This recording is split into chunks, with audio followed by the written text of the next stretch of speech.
Zee 24 तास एक पाऊल पुढे।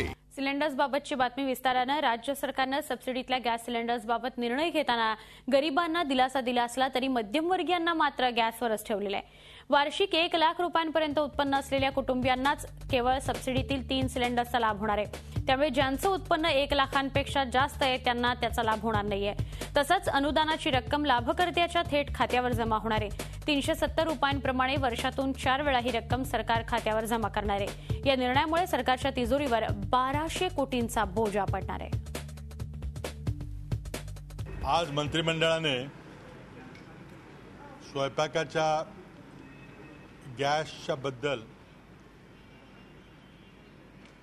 महाराष्ट्रातील जनतेला सबसिडी देण्याबद्दलचा एक महत्त्वाचा निर्णय तत्वता घेतलेला आहे।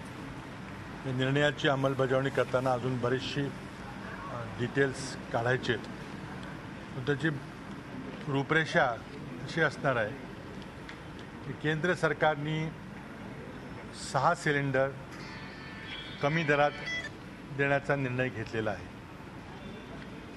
हा निर्णय घेतलेल्या तारखेपासून केंद्र सरकार उर्वरित वर्षामध्ये 3 सिलेंडर सबसिडीच्या भावात देणार आहे। राज्य शासनानं राज्यातील BPL आणि APL कुटुंबांना गेल्या वर्षी वापरलेल्या संख्येच्या अटीच्या अधीन राहून